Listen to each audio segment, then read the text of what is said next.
Elian stood in the outer courtyard of the great temple in Jerusalem, the mid-morning sun warming the back of his neck, yet he felt a distinct, unshakable chill deep within his chest.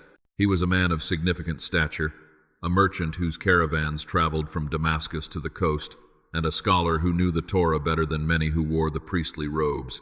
Around him, the air buzzed with the chaotic symphony of faith and commerce.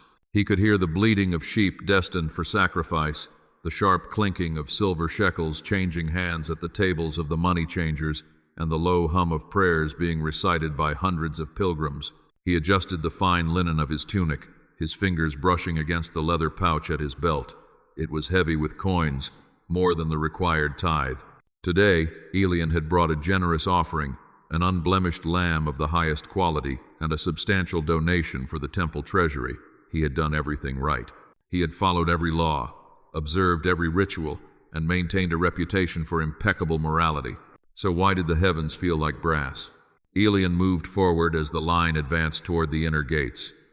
He watched the man in front of him, a poor farmer with dirt under his fingernails, clutching 2 small turtle doves. The farmer was weeping softly, his lips moving in a silent, desperate conversation with the Almighty. Elian felt a pang of envy so sharp it almost stopped his breath. He could not remember the last time he had wept in prayer. He could not remember the last time he felt anything other than a dull, hollow duty. When it was his turn, Elian presented his offering to the priest on duty. The priest, a man with tired eyes and a beard that needed trimming, took the rope of the lamb without making eye contact. "May the Lord accept your sacrifice," the priest mumbled, the words practiced and void of emotion, already looking past Elian to the next person in line. "Wait," Elian said, his voice firmer than he intended. The priest paused, looking up with mild irritation. "Is there something else?" "I need to know," Elian whispered, leaning in slightly over the stone barrier. "I have prayed for 3 months for guidance on the expansion of my trade in the north. I have fasted twice a week. I have given alms to the widows in the lower city, and yet I hear nothing. No peace, no direction, just silence. Is the Lord angry with me?" The priest sighed, wiping sweat from his forehead. "The Lord is in his holy temple, my son. Perhaps you are expecting thunder when he is sending rain. Do not question the silence. Just keep the law." Next, Elian was dismissed. He turned away, feeling foolish. The transaction was complete. The lamb was gone. The money was given. But the blockage remained. As he walked back through the crushing crowd, the thought that had been haunting him for weeks surfaced again. It was the terrifying suspicion that the problem was not that God was refusing to speak, but that Elian had somehow lost the ability to hear. He found a quiet corner near Solomon's colonnade, away from the main thoroughfare. He closed his eyes and tried to force a connection. "Lord, surely you see my faithfulness," he thought. "I am not like the tax collectors. I am not like the Romans. I am doing everything required." But the only answer was the distant sound of an argument breaking out near the gentle gate. "Elian, is that you?" The voice broke his concentration. He opened his eyes to see Jareth, a fellow merchant and a competitor in the spice trade. Jareth was beaming, dressed in robes that were perhaps a bit too colorful for the temple grounds. "Jareth," Elian replied, forcing a polite smile, "peace be with you." "And with you," Jareth clapped a hand on Elian's shoulder. "I saw you at the altar, a magnificent lamb, truly. You are a pillar of our community, Elian. I was just telling my sons, look at Elian. God clearly favors him. His warehouses are full. His ships always arrive on time. You must be very close to the Almighty to be so blessed." The words felt like stones hitting Elian in the stomach. He was blessed externally, yes. His ledgers were perfect. His reputation was spotless. But internally, he was starving. Jareth saw the fruit, but he could not see that the root was drying up. "The Lord gives and takes away," Elian said, reciting the scripture automatically. "Mostly gives in your case." Jareth laughed. "Listen, I heard rumors of trouble near the Jericho road. Bandits again, but I assume you have nothing to worry about. A man as righteous as you, angels probably guard your caravans personally." Elian felt a flash of irritation. This surface-level theology, this idea that wealth equaled favor, was nauseating. Yet, he nodded. I must go, Jareth.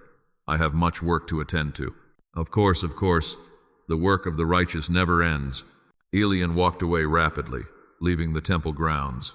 He needed to escape the noise, but he carried the noise with him. The silence of God was not a peaceful quiet, it was a vacuum, a terrifying void where a relationship used to be. He walked through the narrow, winding streets of Jerusalem, ignoring the beggars he usually helped, ignoring the greetings of scholars he usually debated with. He reached his home, a large stone structure in the upper city. He went straight to his private study, a room filled with scrolls and maps. He sat down at his desk, staring at a blank piece of parchment. If you have been praying and wondering, why does it feel like nothing is changing? The thought echoed in his mind. If you have been asking, why does God feel quiet right now? Elian slammed his hand down on the table. Speak, he commanded the empty room. Tell me what I lack. But the room remained still. The only sound was the scratching of a mouse behind the wall and the heavy, rhythmic beating of his own anxious heart. He was willing, but something was blocking the flow, and he had absolutely no idea what it was. Your support breathes life into these forgotten truths and offers hope to those walking in silence. Please like and subscribe to help us uncover what many refuse to speak. And stay with us because the barrier Elian is facing is closer to home than you think, and you won't believe the cost he must pay to break it. The morning after his hollow visit to the temple, Elian decided that if he could not find peace in prayer, he would find purpose in productivity. The silence of God was too loud when he sat still, so he resolved not to sit still at all. He woke before the sun had fully risen, his mind already racing with a list of tasks that would have exhausted 3 men. Busyness is obedience, he told himself as he dressed. The Lord honors those who work. He arrived at his primary warehouse near the Damascus gate, while the dew was still heavy on the ground. His foreman, a stout man named Caleb, looked surprised to see him so early. Master Elian, Caleb said, bowing slightly, we did not expect you until the 3rd hour. There is much to do, Caleb, Elian replied, walking briskly past stacks of wool and crates of olive oil. I want the inventory from the Galilee shipment rechecked. I found a discrepancy of 2 jars in the last report. And send a runner to the scribes. I need the contracts for the Roman garrison drafted by noon. But sir, Caleb stammered, hurrying to keep up with Elian's long strides. The scribes are still at morning prayers. And the Galilee shipment was checked twice. Then check it a 3rd time, Elian snapped, his voice echoing off the stone walls. We cannot afford errors. Idleness is the playground of the enemy, Caleb. We must be diligent. For the next 4 hours, Elian was a whirlwind of activity. He inspected every seal on every jar. He critiqued the handwriting on the ledgers. He negotiated a price for grain with a difficult farmer, arguing over mere copper coins just to prove he was being a good steward of his resources. He felt a temporary sense of relief. The adrenaline of the deal, the noise of the market, the constant demands for his attention, these things numbed the spiritual ache in his chest. As long as he was moving, he did not have to listen to the silence. By midday, however, a messenger arrived with a letter from Bethany. It was an invitation, or rather, a request for assistance, from a family he had known for years, Lazarus and his 2 sisters. Elian respected Lazarus deeply. He saw this as an opportunity to do a godly work. Surely, helping friends was a form of worship. He left Caleb in charge of the warehouse, shouting final instructions over his shoulder as he mounted his horse. The ride to Bethany was short, but Elian spent the entire journey mentally drafting a letter to his suppliers in Tyre. He did not see the olive trees shimmering in the wind. He did not see the children playing by the roadside. His body was traveling to Bethany, but his mind was trapped in his office. When he arrived at the house of Lazarus, the atmosphere was thick with tension. Lazarus was nowhere to be seen, likely out in the fields, but the house was buzzing with activity. Martha met him at the door. She looked exhausted. Her hair was slightly disheveled, and there was a smudge of flour on her cheek. She held a wooden spoon like a weapon. Elian, thank God you are here, Martha said, her voice tight with stress. We have nearly 20 guests coming tonight, including the Master from Nazareth and his disciples, 20 men. And the bread is not risen. The wine needs to be drawn, and the servant girl has twisted her ankle. Peace, Martha, Elian said, stepping inside. I am here to serve. Tell me what you need. I need 5 hands, and I only have 2. She gestured wildly toward the kitchen. And look, just look at her. She pointed to the main room. There, sitting on a woven mat near the window, was Mary. She was doing absolutely nothing. She was not spinning wool. She was not sorting lentils. She was simply sitting, her eyes closed, a look of serene anticipation on her face. Elian felt a surge of righteous indignation rise up within him, mirroring Martha's frustration. He understood Martha. Martha was responsible. Martha was holding the world together. If Martha stopped, there would be no dinner. If there was no dinner, the guests would go hungry. It was simple logic. She has left you to serve alone? Elian asked, his voice low but sharp. Since sunrise, Martha whispered furiously. She says she is preparing her heart to hear the Master. Can you eat a prepared heart, Elian? Can you serve it on a platter? This is unacceptable, Elian agreed. He walked over to where Mary sat, his sandals slapping loudly against the stone floor to ensure she heard his approach. Mary, Elian said. Mary opened her eyes. They were clear, unburdened, and annoyingly peaceful. She smiled up at him. Elian, it is good to see you. Your sister is overwhelmed, Elian said, crossing his arms. There is work to be done. The Master expects hospitality, does he not? Duty comes before leisure.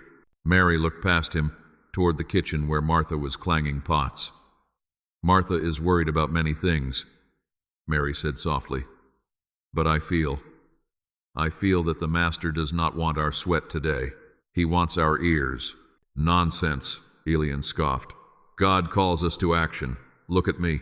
I have managed 3 caravans this morning and reorganized my entire warehouse.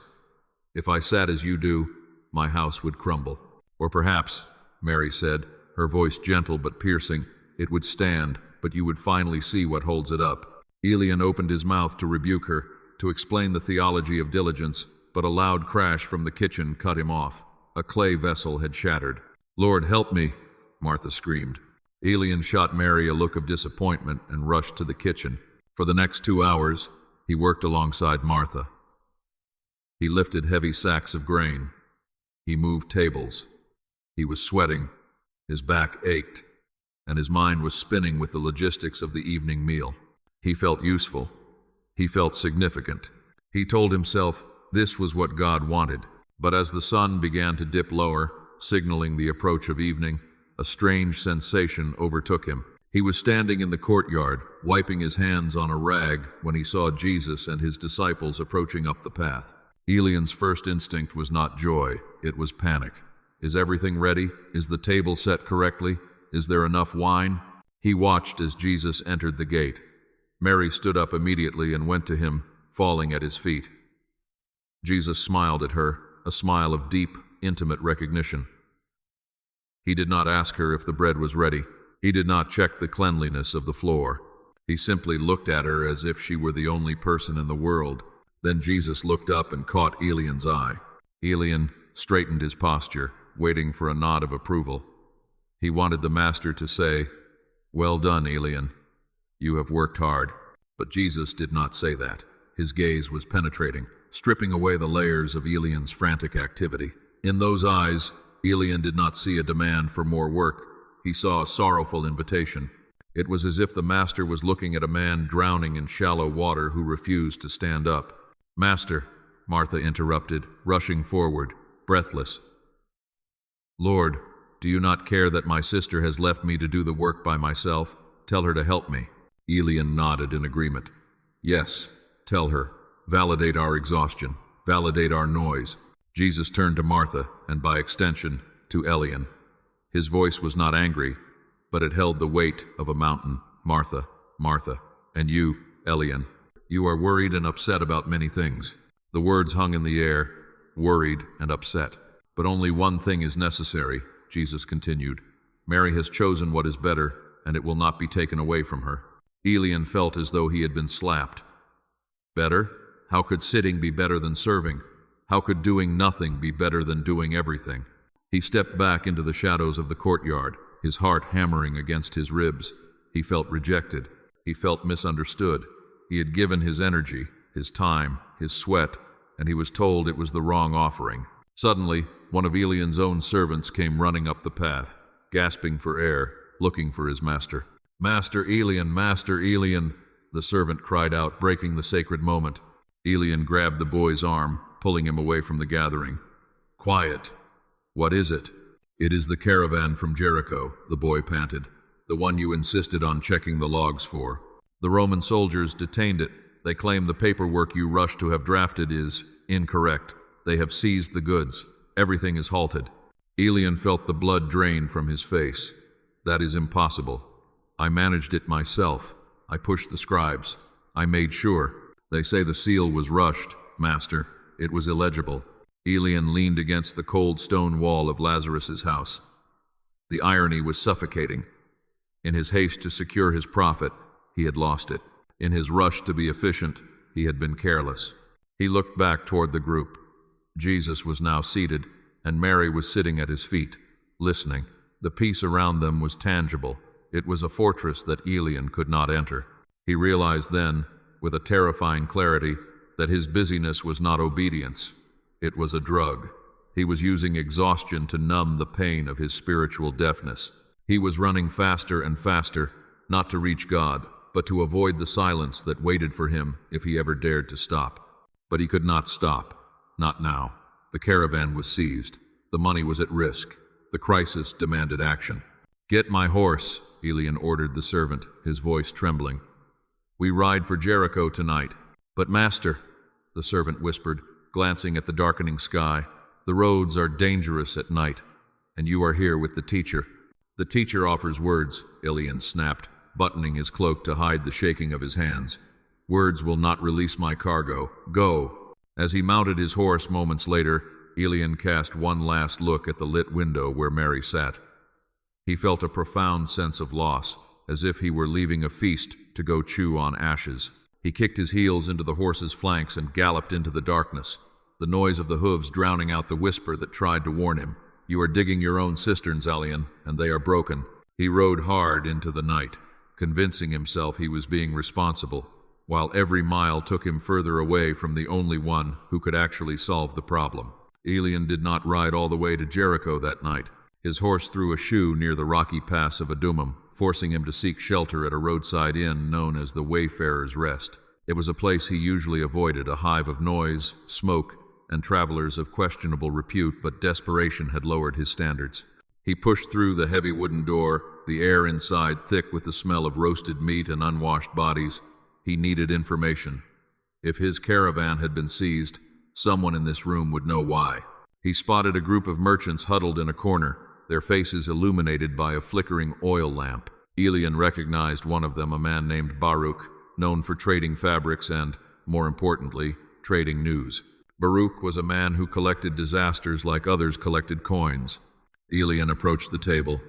Baruch looked up, his eyes widening. "Elian, the great merchant of Jerusalem in a place like this? Surely the world is ending." "My caravan," Elian said, ignoring the pleasantries. He pulled up a stool and sat down, his posture rigid. "The Roman garrison seized it." "Why?" Baruch leaned in, his voice dropping to a conspiratorial whisper. "Ah, you have not heard? It is not just your caravan, Elian. It is the beginning of the purge." Elian felt a cold knot tighten in his stomach. "What purge?" "Pilate is paranoid," Baruch hissed, his eyes darting around the room as if spies were hiding in the shadows. "Word has come from Caesarea.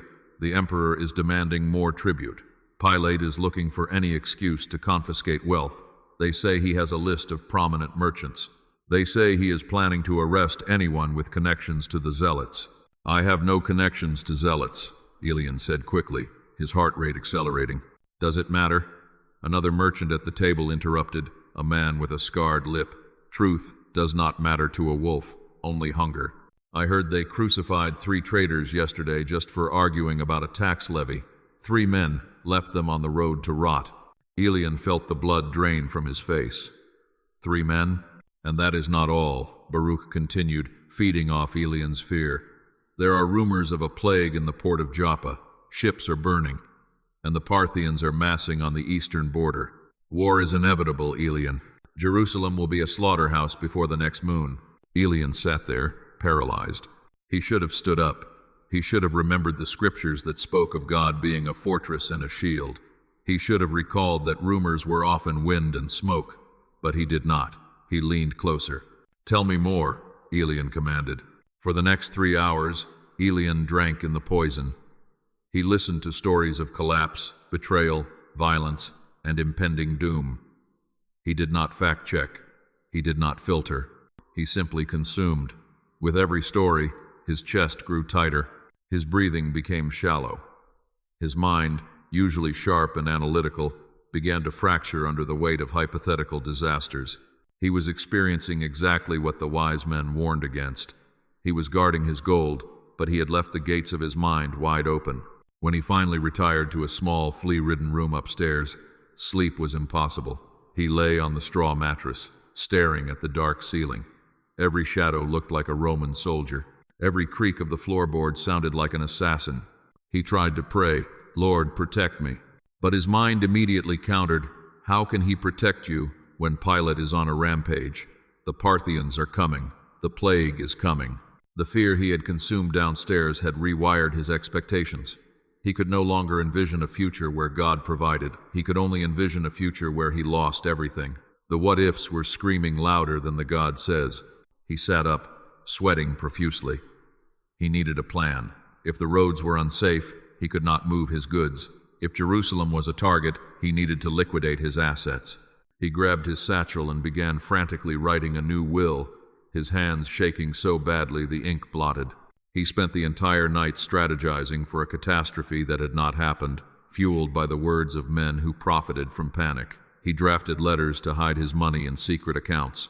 He planned escape routes. He decided to arm his servants with illegal blades. By the time the sun rose, Elian was exhausted, his eyes bloodshot, his spirit heavy as lead. He had not slept. He had not truly prayed. He had spent 8 hours meditating on disaster, and he felt entirely justified in doing so. He told himself he was being informed. He told himself he was being prudent. He walked downstairs, his face pale. Baruch was already awake, eating bread. "Leaving so soon?" Baruch asked. "I am going back to Jerusalem," Elian said, his voice hollow. "I must prepare for the worst." "Wise man," Baruch nodded. "Trust no one, fear everything." Elian mounted his horse.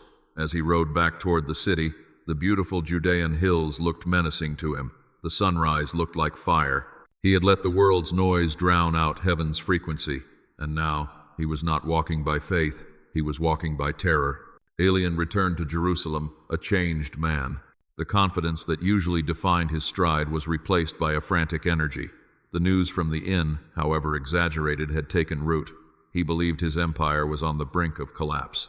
The seized caravan was still held in Jericho, and the bribes required to release it were growing larger by the day. He needed liquid capital. He needed a partner who had access to Roman officials and enough gold to pay the fines immediately. He sat in his study, surrounded by ledgers that offered no solution. There was only one name that kept surfacing in his mind. Only one man in Jerusalem had the resources and the connections to help him navigate this crisis. Zealous. Elian closed the ledger with a snap. "No," he said aloud to the empty room. "Not him." Silas had been his partner 7 years ago. They had built the business together. But when a shipment of silk went missing, Elian had accused Silas of theft. He had done it publicly, in front of the elders at the city gate. Silas had sworn his innocence, tears in his eyes, but Elian, prideful and controlling, had cut him off. He forced Silas out of the partnership with nothing. 2 years later, the truth came out. A clerk had stolen the silk. Silas was innocent. Elian knew he was wrong. He knew it in his bones. For 5 years, he had felt the gentle, persistent nudge of the Almighty to go to Silas, to apologize, to restore what he had taken. But Elian had buried that nudge under layers of justifications. It was a business decision, he told himself. Silas has recovered. He is wealthy now. Bringing up the past would only cause pain. But now, facing ruin, the face of Silas haunted him. "Go to him," the inner voice whispered. It was not a shout. It was a steady, immovable pressure. "Make it right. Humble yourself." Elian stood up and paced the room. "I cannot," he muttered. "He will humiliate me. He will reject me. I will find another way. God, Surely there is another way. He decided he would pray for a miracle instead. It was easier to ask God for a miracle than to ask a man for forgiveness. Elian washed his face, put on his prayer shawl, and walked to the temple. He would make a deal with heaven. He would offer a vow. If God saved his business, he would donate 1/10 of his entire estate to the temple repairs. Surely that was better than an apology. Surely God preferred gold over humility. He entered the court of Israel, bypassing the crowds. He found a spot near the treasury where he could be seen, yet remain apart. He raised his hands toward the sanctuary. Lord of hosts, Elian prayed, his voice trembling with emotion. You see my distress. You see the enemies rising against me. I ask for a breakthrough. Release my caravans. Blind the eyes of the Romans. If you do this, I will build a new portico for the priests. I will feed every orphan in the lower city for a year. He prayed with passion. He quoted the Psalms. He wept. To anyone watching, he looked like a man of deep faith, but heaven was silent. The more he prayed, the more the image of Silas filled his mind. It was as if every word of prayer was hitting a glass ceiling and bouncing back. Leave your gift at the altar. The memory of a teaching he once heard surfaced. First go and be reconciled to your brother, then come and offer your gift. Elian shook his head violently, trying to dislodge the thought. I am praying, he hissed under his breath. I am offering you everything, Lord. Why are you fixated on Silas? He was trying to buy a miracle with religious performance. He was asking for clarity while actively wearing earplugs. He wanted God to change his circumstances, but God was waiting for him to change his stance. A scribe, an old acquaintance named Nicodemus, passed by and saw Elian's distress.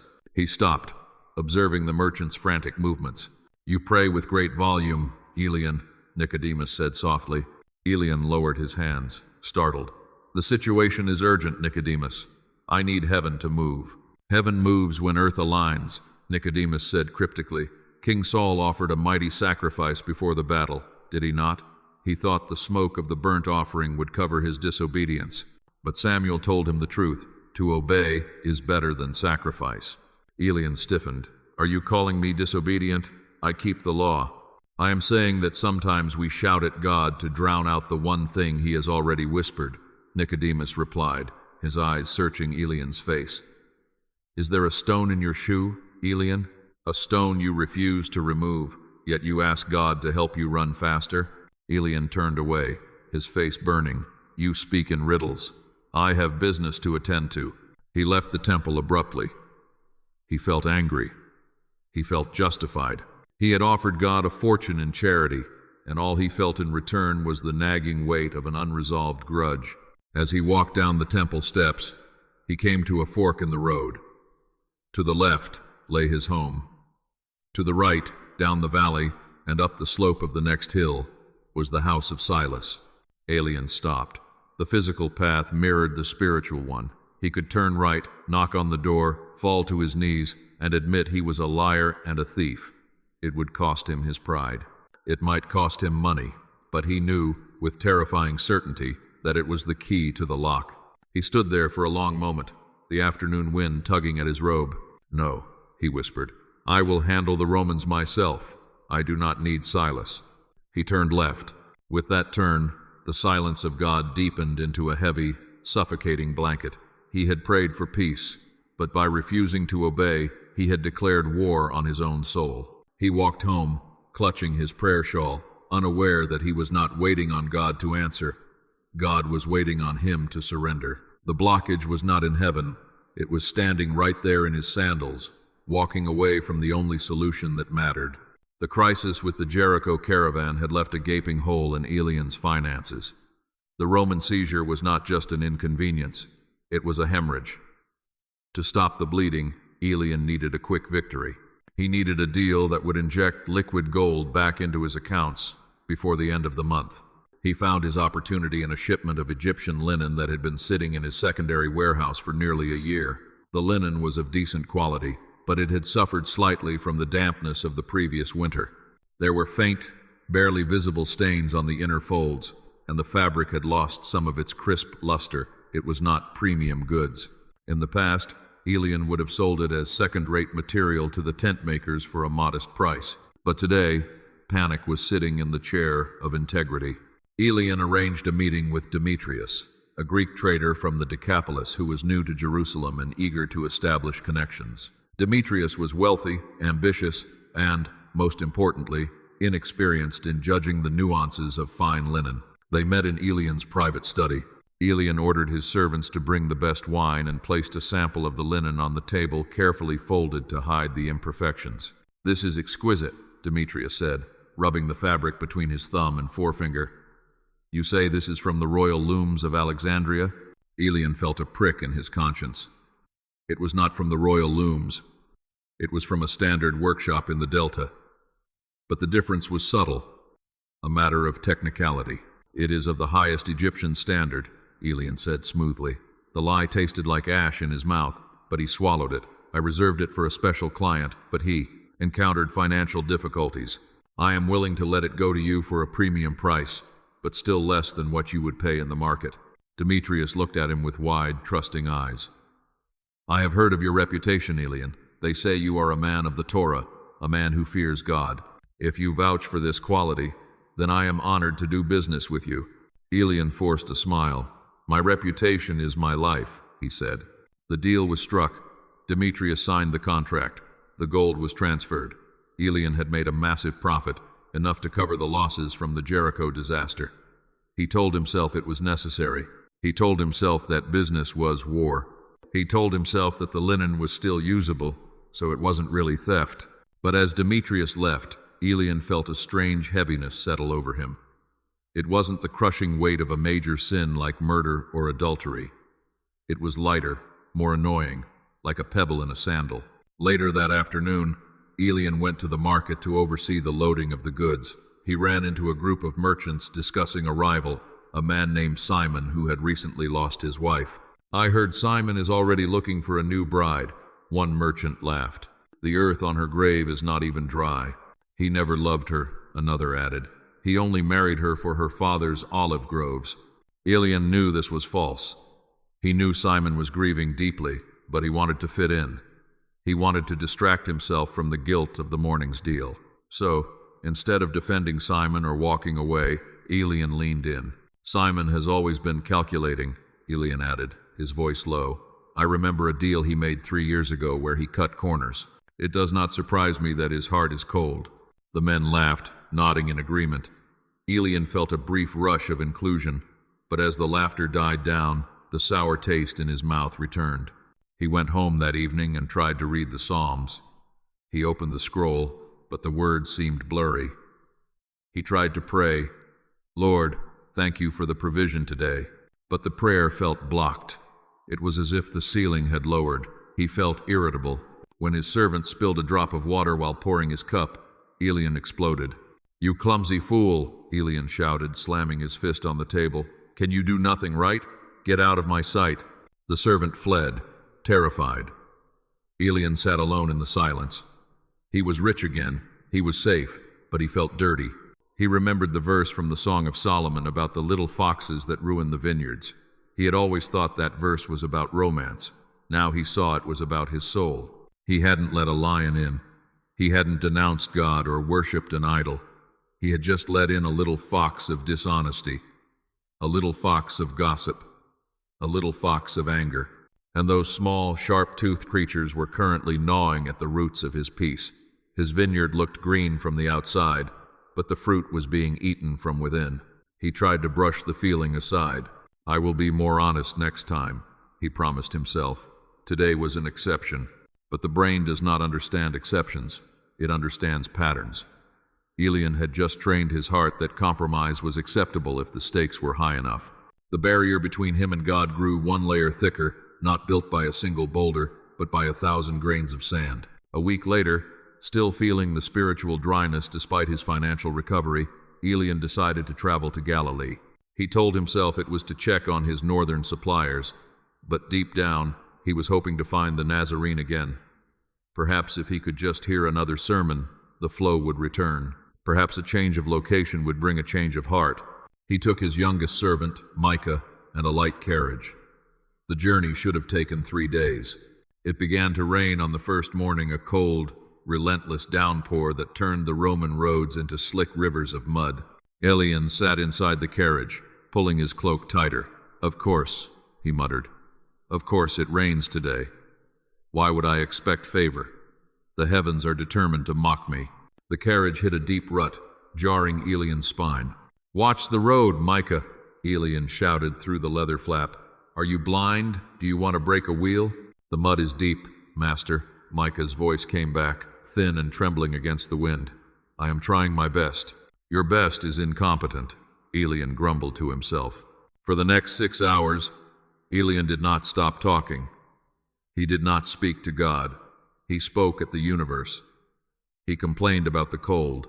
He complained about the Roman taxes that supposedly paid for these terrible roads. He complained about the food they had packed, which was now cold and hard. He complained about the soreness in his back. He told himself he was just venting. He told himself he was just being honest about the miserable conditions. He did not realize that he was building a temple of complaint, brick by brick. By the second day, the rain had stopped, but the heat rose, humid and suffocating. The wheel of the carriage began to squeak, a high-pitched, rhythmic grinding that drilled into Elian's skull. "That noise," Elian groaned. "It is driving me mad. Why does nothing work in this country? Why must everything be a struggle?" They passed a group of pilgrims walking on foot. They were poor, carrying heavy bundles, their sandals worn thin. Yet, as the carriage passed, Elian heard them singing. They were singing a psalm of ascent, their voices cheerful despite the dust and the heat. Elian looked at them with disdain. "Fools," he whispered. "What do they have to sing about? They have nothing." He did not see that they had the one thing he lacked: gratitude. By the afternoon, the carriage wheel finally gave way. With a loud crack, the wood splintered, and the carriage tilted violently, sliding into a ditch. Elian scrambled out, his fine robes stained with mud. He looked at the broken wheel, and then he looked up at the sky. "Why?" he screamed. "Why do you strive against me? Have I not given enough? Have I not served enough? Why is my path always filled with thorns?" He was channeling the spirit of the Israelites in the wilderness. God had brought him out of financial ruin just days ago, yet here he was, accusing God of malice because of a broken wheel. Micah quietly began to unharness the horse. "Master," the boy said softly, "we are only a few miles from a village. We can walk. We are safe. No one was hurt." "Be silent," Elian snapped. "You do not understand the weight I carry. Walking, I am a master of caravans, and now I must walk like a beggar." They walked, and with every step, Elian rehearsed his grievances. He replayed every slight, every delay, every inconvenience of the past year. His mind became a whirlpool of negativity. Science would say his amygdala was hijacking his brain, locking him into a state of threat and defense. Scripture would simply say his heart was hard. He was practicing the presence of problems instead of the presence of God. When they finally reached the village of Nain near the Sea of Galilee, Elian was physically exhausted and spiritually toxic. He found an inn, but he found no rest.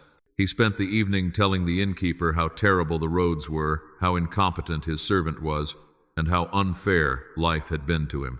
The innkeeper listened politely, then said, "The teacher from Nazareth is here, you know. He is speaking on the hill tomorrow." "I know," Elian said bitterly. "That is why I came.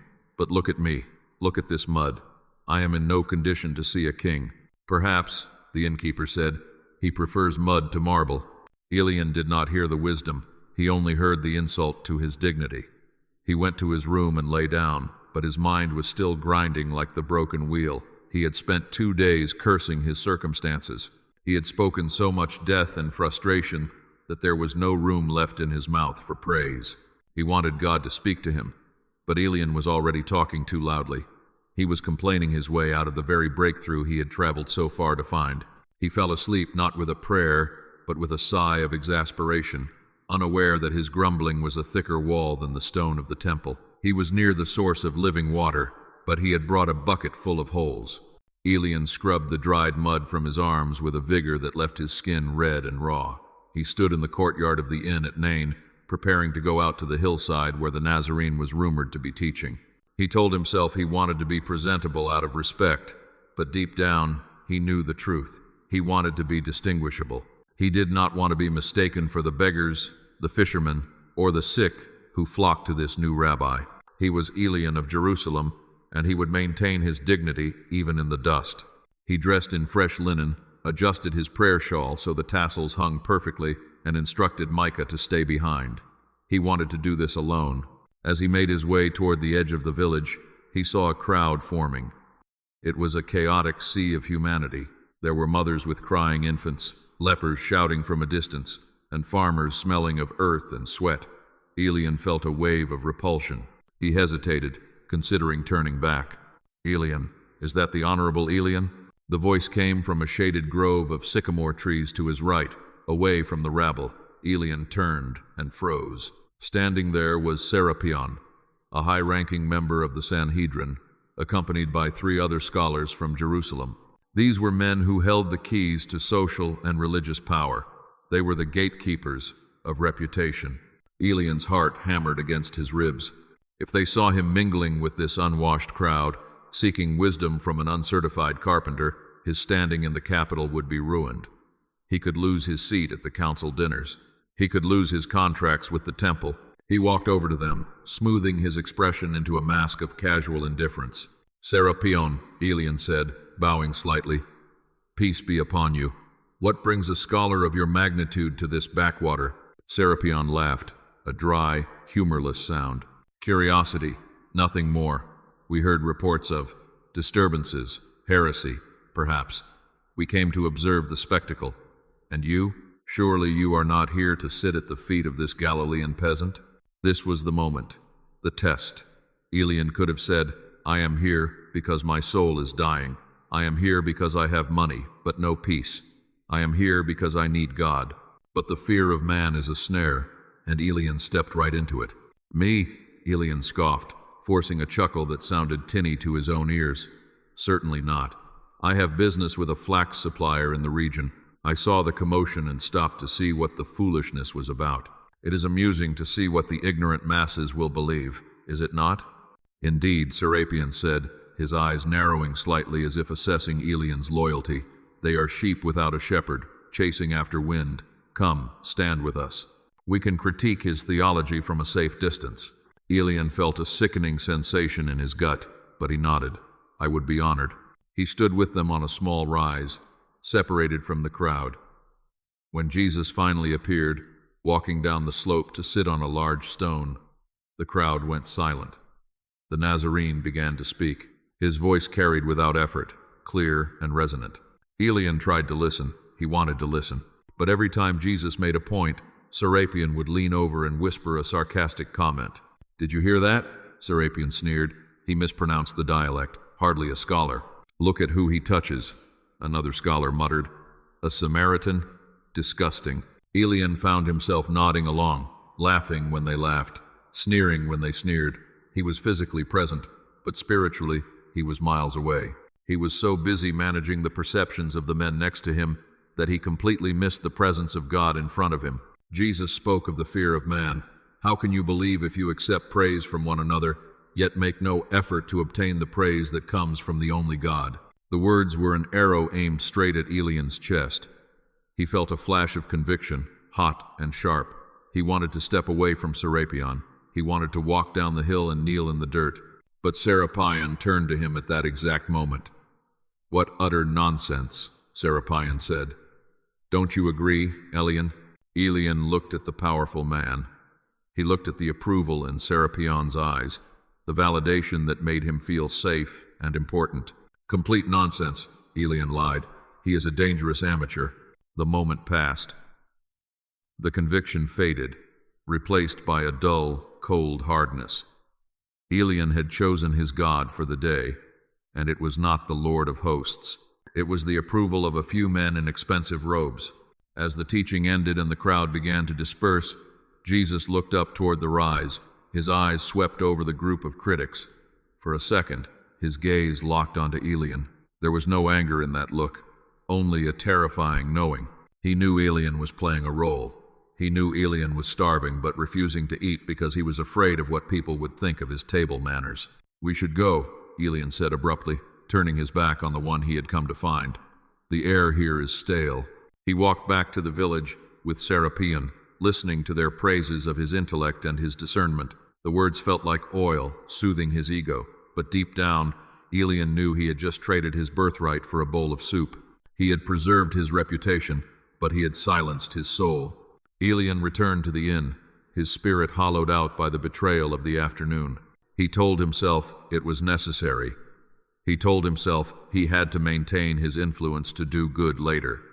But the lie was becoming harder to swallow. He found Micah waiting for him at the entrance of the inn, his face pale and drawn. The boy held a sealed parchment in his trembling hands. "Master," Micah whispered, "a courier from Jerusalem. He rode day and night. He says it is urgent." Elian snatched the letter. The seal was not his own. It was the official wax of the Roman prefecture. His hands shook as he broke it open. He scanned the Latin script, his breath catching in his throat. It was not about the caravan. It was about his son, Thaddeus. To Elian, merchant of the First Order. "Your son, Thaddeus, has been detained for questioning regarding the irregularities in your recent tax filings and the undisclosed assets discovered in your warehouse. He is currently held in the Antonia fortress. His release is contingent upon your immediate return and full cooperation with the tribunal. Failure to appear within 3 days will result in permanent seizure of all properties and sentencing of the prisoner to the galleys."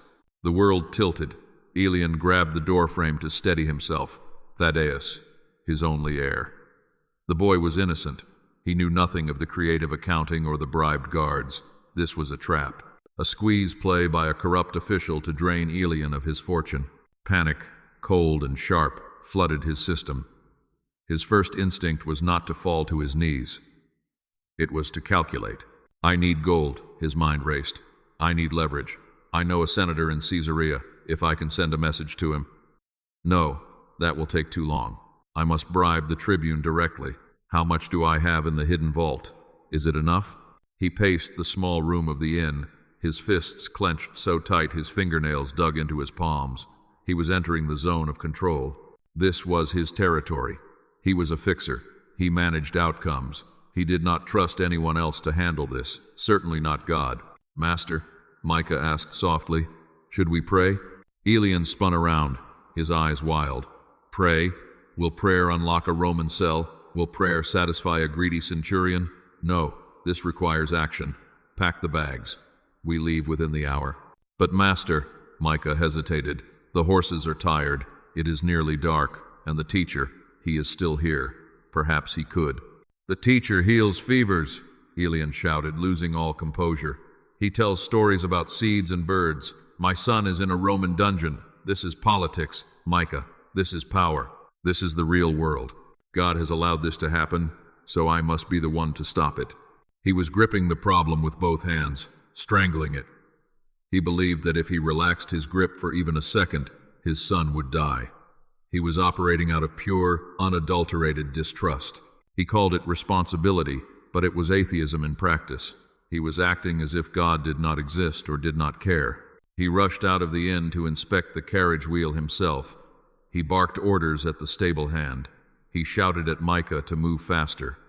His cortisol levels were spiking, his vision tunneling. He was a man possessed by the illusion of control. As they dragged the luggage toward the carriage, Elian looked down the street. A small group was gathered around a house. In the center was the Nazarene. Elian saw a Roman centurion, a man of war, a man of the very system that had taken Thaddeus standing before Jesus. Elian paused, compelled to watch despite his haste. "Lord," the centurion was saying, his voice carrying in the evening air, "I am not worthy to have you come under my roof, but just say the word, and my servant will be healed. For I myself am a man under authority, with soldiers under me." Elian stared. Here was a man with actual power, a man with a sword, surrendering control. The centurion understood that true authority did not come from gripping tighter, but from recognizing who was truly in charge. He was trusting Jesus with a life, without even demanding a visit. Jesus turned to the crowd. "I tell you, I have not found such great faith even in Israel." Elian felt a stab of jealousy and rage. Faith? Was that faith doing nothing, just trusting a word? "I cannot afford that luxury." Elian thought bitterly. My son's life is in my hands. I am the only savior he has. He turned away from the scene. He climbed into the carriage, took the reins himself, and whipped the horses. Hi! The carriage lurched forward, tearing out of the village. Elian drove like a madman, the wheels kicking up dust that obscured the sunset. He was running to save his son, but he was running away from the only one who held the keys to life and death. As the darkness swallowed the road, Elian's mind was a whirlwind of bribes, threats, and schemes. He was exhausted. He was terrified, and he was completely alone. He had clenched his hands so tight around his life that he had squeezed God out of it. He did not realize that by trying to save his world, he was slowly losing his soul. The road to Jerusalem was long, and he was carrying a burden that was about to crush him. The road to Jerusalem became a blur of gray stone and brown dust. Elian had been driving the carriage for nearly 20 hours without sleep. His hands were blistered from gripping the reins, and his eyes burned as if sand had been rubbed into them. Beside him, Micah had long since stopped begging for rest. The servant was now huddled in the corner of the seat, terrified by the manic energy radiating from his master. Elian was running on pure cortisol. His heart fluttered in his chest like a trapped bird, beating an irregular, frantic rhythm. He told himself this was strength. He told himself this was what a father did. He was sacrificing his body to save his son. But deep down, a biological alarm was ringing, one he chose to ignore. "Faster!" Elian rasped, snapping the whip again. The horses, frothing at the mouth and stumbling with fatigue, jerked forward. "Master, please," Micah whispered, his voice barely audible over the wind. "The beasts, they will die." "If they die, we walk," Elian shouted back, his voice cracking. "We do not stop. We cannot stop. But the limits of the flesh are absolute, even for a wealthy merchant." As they crested the hill near the village of Bethel, the midday sun hammered down on Elian's head. A wave of dizziness hit him so hard the world tilted sideways. The road seemed to split into two, then three.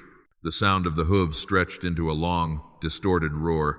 Elian tried to shake his head to clear the fog, but his body refused the command. His grip on the reins slackened. Darkness encroached from the edges of his vision, tunneling in until there was nothing left. He slumped forward, sliding off the driver's bench. "Master!" Micah screamed.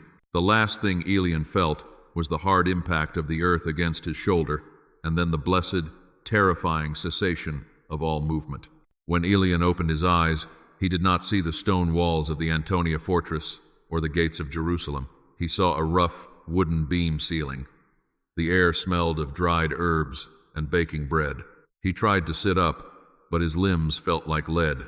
A profound weakness anchored him to the straw mattress. "Peace, stranger," a deep voice said. Elian turned his head. An old man with a white beard and weathered hands sat on a stool nearby, whittling a piece of wood. Where am I?" Elian croaked. "I must go, my son." "You are in my home in Bethel," the old man said calmly. "Your servant brought you here after you fell. You have been sleeping for 14 hours. The fever was high." 14 hours? Elian gasped, panic surging through his weakness. He tried to swing his legs off the bed, but his head spun violently, and he collapsed back onto the pillow. "I have to leave. I have to get to Jerusalem. I will pay you. Name your price. I need a fresh horse." The old man did not look up from his wood. "You have no money to offer me that would make me break the commandment." Elian blinked, confused. "What commandment?" "Look out the window," the man gestured. Elian looked. The sun was setting. The village outside was eerily quiet. No carts moved. No hammers rang. Smoke rose gently from chimneys, but there was no labor. "It is the Sabbath," the old man said softly. "The sun has touched the horizon. No work is done here. No travel, no commerce. We rest." Elian felt a scream rising in his throat. "You do not understand. My son is in prison. Every hour matters. I cannot rest." "You have no choice," the old man said, finally looking at Elian with eyes that were sharp and filled with ancient wisdom. "Your body has gone on strike, my friend, and now the law of God demands you stop. You have been running as if you are the one spinning the earth. Tonight, you will learn that the world turns without your help." Elian lay there, tears of frustration leaking from his eyes. He was trapped, trapped by his own weakness, and trapped by a holy day he had observed only in ritual, never in spirit. "This is not holiness," Elian hissed. "This is cruelty. God is punishing me by delaying me." "Or," the old man countered, "God is stopping you before you kill yourself. You call this delay, I call it rescue. You think you are the savior of your son? You are a man who cannot even stand up. How can you fight Rome when you cannot fight a fever?" The words cut deep. Elian turned his face to the wall. The silence of the house was deafening. There were no distractions, no ledgers to check, no horses to drive, just the flickering of the Sabbath candles that the old man's wife had lit. For the first time in years, Elian was forced to simply be, and it was torture. His mind raced, replaying scenarios of his son's trial, calculating bribes, imagining the worst. But physically, he was paralyzed. He had to lie there and let time pass. He had to trust that the universe would not disintegrate just because he wasn't managing it. As the hours of the Sabbath stretched on, the exhaustion he had been suppressing for months rose to the surface. It wasn't just physical tiredness. It was a soul-deep weariness. He had been carrying the weight of his business, his reputation, his family, and his anger. "Rest," the old man whispered from the corner. "The command is not a suggestion. It is a boundary. You have crossed it, and now you pay the toll." Elian closed his eyes, his fists slowly uncurling. He was too weak to fight. For this one night, he had to resign as the general of his own life. The Sabbath passed slowly. By the next morning, the fever had broken. But Elian remained bedridden, his body demanding the recovery time he had denied it for so long. The old man, whose name was Boaz, brought him a bowl of lentil stew. Elian ate in silence, but his mind was loud. The forced stillness had opened the door to a different kind of enemy. Now that he wasn't busy, he was thinking, and his thoughts were venomous. "I have failed him," Elian thought. "I failed Thaddeus. I was too focused on money, and now he is paying the price. I am a wretched father. This is the end of my line. The Romans will take everything. I will die a beggar, just as my father said I would." He muttered the words under his breath, barely aware he was speaking aloud. "Useless. It is all over. There is no hope." Boaz, who had been sweeping the floor, stopped and leaned on his broom. "Who are you talking to?" Elian started. "What?" "You are muttering," Boaz said. "You are cursing someone. I hear words of death, failure, end, beggar. Who is this enemy you are describing?" "I am describing myself," Elian said bitterly. "I am just stating the facts. I am being realistic." Boaz walked over to the bedside and sat down heavily. "Facts or fears dressed up as facts? You sound like the 10 spies who came back from Canaan." Elian frowned. "I am not a spy.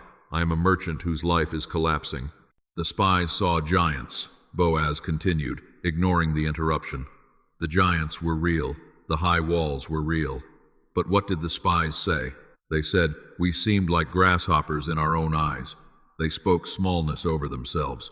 And because they spoke it, they believed it. And because they believed it, they died in the wilderness." "I am a grasshopper right now," Elian argued. "Look at me. I am lying in a stranger's bed while my son is in chains. How can I call myself a conqueror?"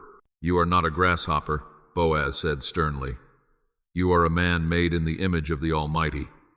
But you are using your mouth to dismantle your own future. Do you not know that words are containers? You are filling your future with poison and then complaining that you are sick." Elian felt a flare of defensiveness. "I am simply preparing for the worst. It is prudent." "It is pagan," Boaz snapped. "To speak defeat before the battle is fought is to agree with the enemy. You are lying there prophesying your own destruction. My son will die. I will be a beggar. Do you think heaven is confused? You pray for safety, but you speak disaster. Which voice should God listen to?" Elian fell silent. He thought about the last few days. How many times had he said, "It's too late"? How many times had he said, "I can't fix this"? He realized he had been cursing his own journey. "Science of the soul," Boaz said, tapping his own temple. "My father taught me this. What you repeat, you reinforce. You have dug a deep rut in your mind, Elian. You slide into hopelessness because you have practiced it. You are fluent in the language of fear. Then what should I say? Elian asked, his voice trembling. Should I lie? Should I say everything is wonderful when it is not? No, Boaz said. You speak what is true, not just what is factual. The fact is, your son is in prison. The truth is, God is a deliverer. The fact is, you are weak. The truth is, his strength is made perfect in weakness. You do not deny the giants. You just stop calling yourself a grasshopper. Elian looked at the old man. There was a clarity in Boaz's eyes that Elian craved. Say it, Boaz commanded. Say what? Say something about your future that agrees with God, not with your fear. Elian swallowed hard. It felt foolish. It felt heavy. His tongue wanted to curl around a complaint. I cannot. Try, Boaz urged. Break the agreement with death. Elian took a breath. My son, he stopped. My son is in God's hands. Better, Boaz nodded. Again, speak about yourself. Elian closed his eyes. He felt the resistance, a physical weight in his chest. I am not finished. Louder. I am not finished, Elian said, his voice gaining a fraction of strength. This is not the end of my story. God has not abandoned me. Keep going. I will stand, Elian said, opening his eyes. I will go to Jerusalem. I will walk with God, not ahead of him. I am a child of the covenant, not a slave to Rome. As he spoke the words, something strange happened. The crushing anxiety that had sat on his chest for days lifted, just an inch. It wasn't gone, but it was lighter. His brain, so used to the pathway of panic, was being forced to forge a new trail. Boaz smiled, revealing a gap in his teeth. There. You feel that? That is the shift. You cannot fight a war while pointing your sword at your own throat. Now, rest. Tomorrow the Sabbath ends. Tomorrow you ride. But you ride with a different confession. Elian lay back. He repeated the words in his mind, over and over, scrubbing away the I can't and the it's over. I am not finished. God is working. The wall is high, but God is higher. He realized that for months he had been praying for a blessing while cursing his life. He had been asking for rain while planting seeds of drought. The silence of God wasn't just about his busyness. It was about his agreement. He had been agreeing with the dark, and God would not participate in that conversation. For the rest of the day, whenever a thought of failure rose up like a serpent, Elian cut its head off with a word of truth.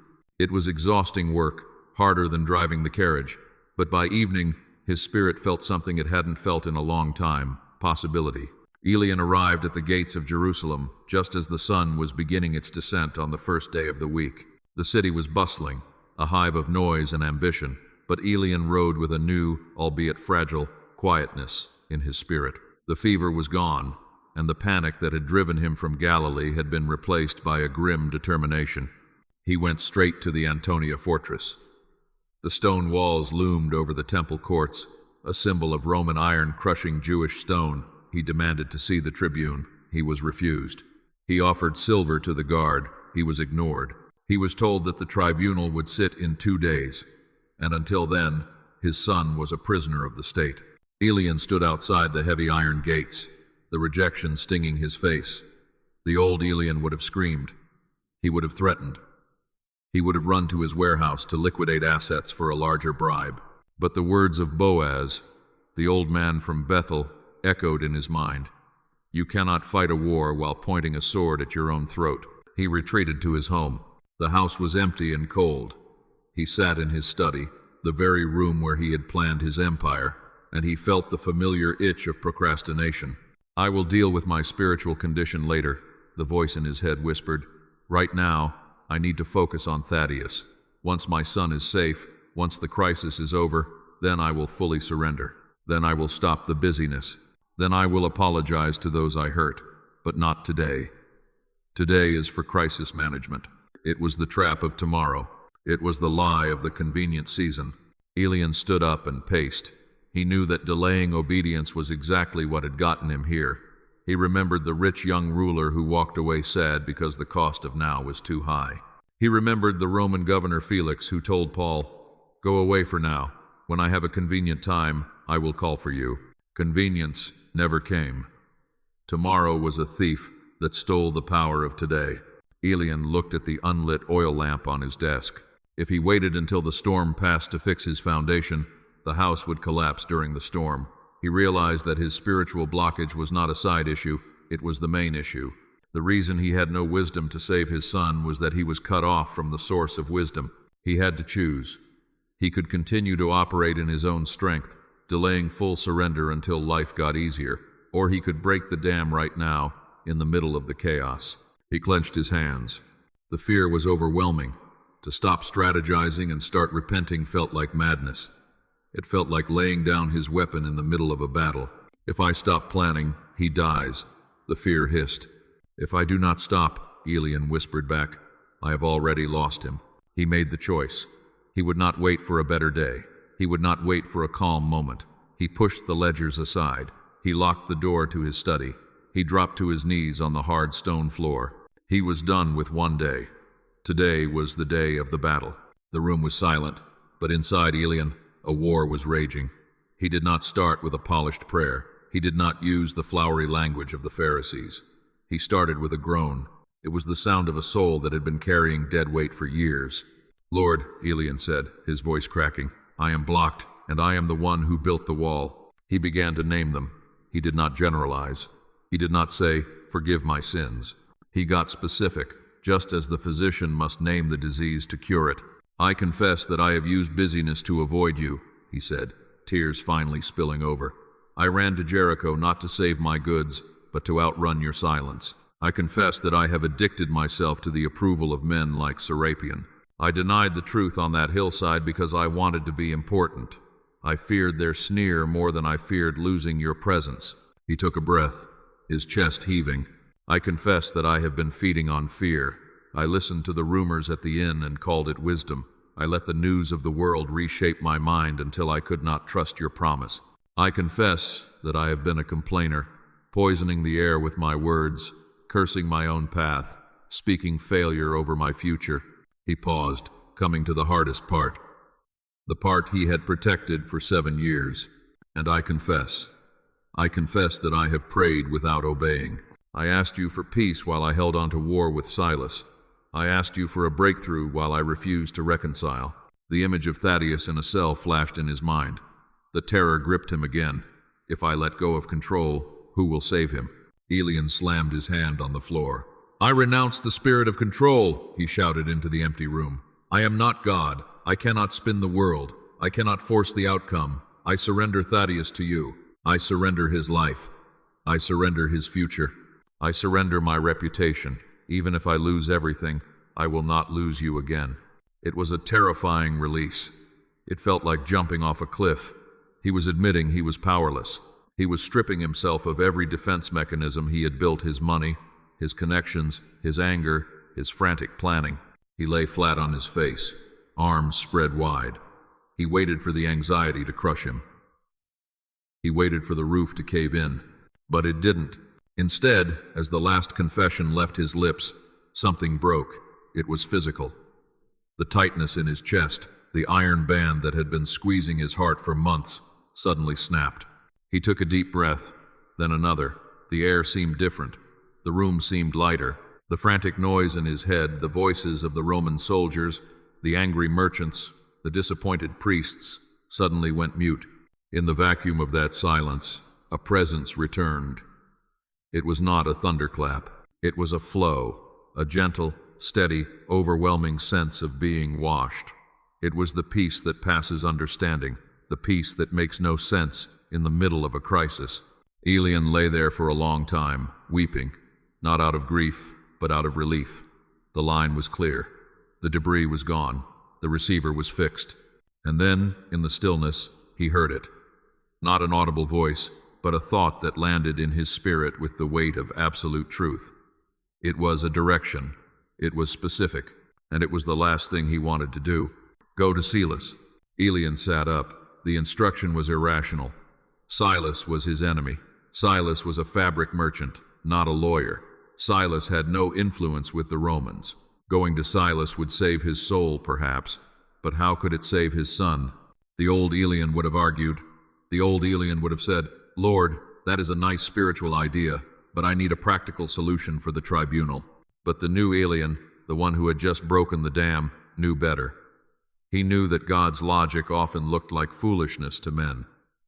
He knew that obedience was the mechanism of miracles. "I will go," Elian whispered. He washed his face. He did not eat. He walked out of his house and turned right, toward the valley. Toward the house he had avoided for 7 years. It was dark now. The streets were illuminated by torches. Elian knocked on the heavy wooden door of Silas's home. A servant opened the viewing slot. "Who is it?" "It is Elian," he said clearly. "I must speak with your master." There was a long silence. Then the sound of bolts sliding back. The door opened, revealing Silas. He looked older than Elian remembered. His hair was gray, and his face was lined with the scars of the hardship Elian had caused him. "You have nerve," Silas said, his voice cold. "Have you come to ruin what little I have left, or have you come to gloat?" Elian fell to his knees on the doorstep. He did not care that people were watching from the street. He did not care about his dignity. "I have come to ask for forgiveness," Elian said, his voice steady. "I stole from you, Silas. I accused you falsely to cover my own pride. I destroyed your name to build mine. I was wrong. I am a sinner, and I have no defense." Silas stood frozen. He had rehearsed this argument 1,000 times in his head, but he had always expected Elian to be arrogant. He had never expected Elian to be on his knees. "Get up," Silas said roughly. "I will not," Elian replied. "I will restore fourfold what I cost you. My steward will bring the gold tomorrow. But I need you to know that I am sorry, not for the money, but for the brotherhood I broke." Silas looked down at his former friend. The anger that had sustained him for years began to waver in the face of such raw humility. Slowly, the tension left Silas's shoulders. "Come inside," Silas sighed, "before you make a scene." They sat in the modest main room. Elian explained everything, not about his son, but about his own heart. He spoke of the blockage, the silence, and the repentance. When he finished, Silas was wiping his eyes. "I hated you for a long time, Elian. It poisoned me. Perhaps your apology frees us both." "It does," Elian said. He felt a lightness he had not known in years. The flow was rushing now, unimpeded. "But tell me," Silas asked, pouring wine into 2 cups. "Why, tonight?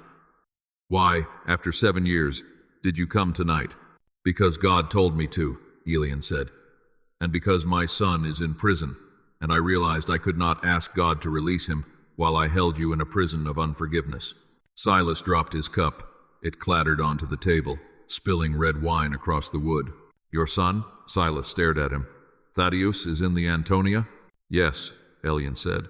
"The tribunal is in 2 days, but that is in God's hands. I came here to make peace with you." Silas began to laugh. It was a strange, incredulous laugh. He shook his head, looking up at the ceiling as if seeing a joke written there. "You foolish man," Silas said, reaching across the table to grab Elian's hand. "Do you know who the clerk of the tribunal is? Do you know who manages the evidence for the tribune?" Elian shook his head. "It is my nephew, Marcus," Silas said, "the son of the sister you helped me bury 10 years ago. He is the one who reviews the manifests. He is the one who spots the discrepancies." Elian felt a chill run down his spine. "If you had tried to bribe the tribune," Silas continued, "Marcus would have flagged it as corruption. He hates bribery. It would have sealed Thaddeus's fate. But Marcus listens to me. If I bring him the proof of the error, if I vouch for your character, he will listen." Elian sat back, stunned. The solution to his crisis had been sitting in the house of his enemy for years. The answer to his prayer was wrapped inside the obedience he had been resisting. If he had not surrendered, if he had not humbled himself, if he had not obeyed the illogical whisper to go to Silas, he would have destroyed his son with his own schemes. "God is humorous," Elian whispered, tears streaming down his face again, "and he is terrifyingly precise." The next morning, Elian did not rush to the fortress. He went to the temple, not to bargain, but to worship. He stood in the court, and for the first time in months, the sky did not feel like brass. It felt open. By midday, Silas arrived at Elian's house. He carried a scroll with the official seal of the tribune. "It is done," Silas said simply. Marcus reviewed the logs. He found the error made by the previous tax collector. He presented it to the tribune this morning. The charges are dropped. Thaddeus is being processed for release. Elian did not jump for joy. He did not shout. He felt a deep, grounding reverence. He walked over and embraced Silas. "Thank you," Elian said. "Thank him," Silas pointed upward. "And thank your broken pride. It saved us all." Elian walked to the fortress to collect his son. As he waited by the gate, he saw Jareth, the merchant, who had praised his blessings weeks ago. Jareth looked frantic, sweating profusely, clutching a bag of coins. "Elian," Jareth gasped, "I heard about Thaddeus. I am here to help. I know a guard who can be bought. We must act quickly." Elian smiled, a calm, steady smile that stopped Jareth in his tracks. "Put your money away, Jareth," Elian said gently. "Thaddeus is coming out. The battle is already won." "How?" Jareth demanded. "Who did you pay? What strings did you pull?" "I pulled no strings," Elian said. "I simply stopped pulling against God. I stopped blocking the flow." Just then, the small side gate opened. Thaddeus stepped out, blinking in the sunlight. He looked thin and tired, but unharmed. Elian ran to him. He held his son, feeling the solid reality of the boy's shoulders. But even in this moment of triumph, Elian did not let his heart race with the idolatry of the gift. He kept his eyes on the giver.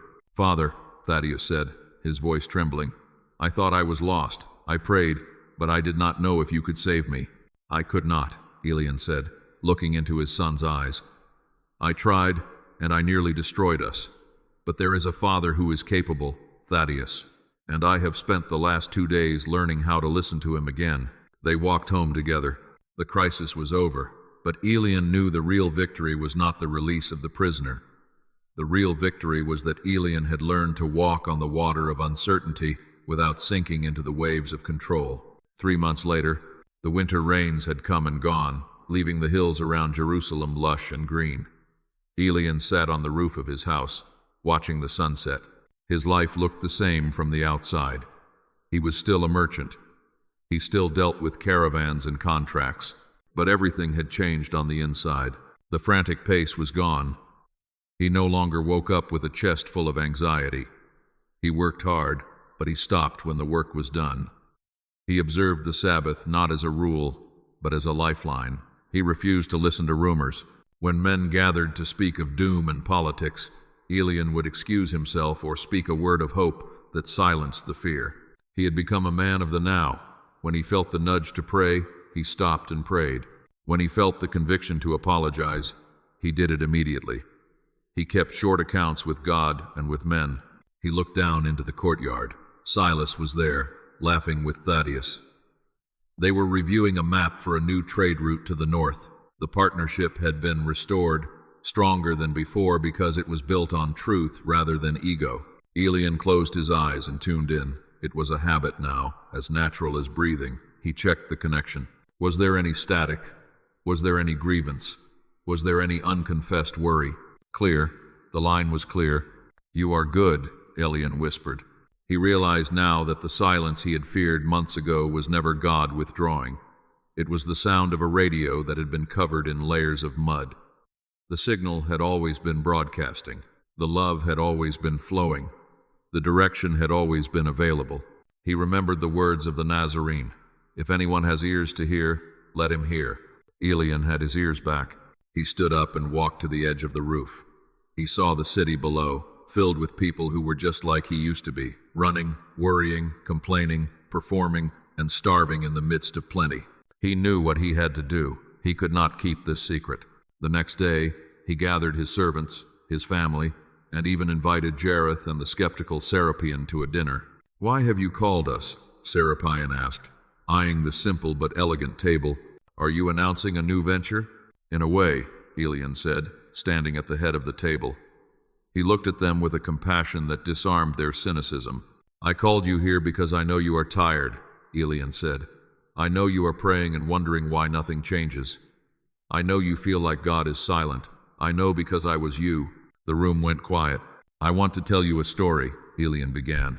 "Not a story of a hero, but a story of a blockage. A story of how I tried to help God and almost lost everything. And I want to tell you how to find the flow again."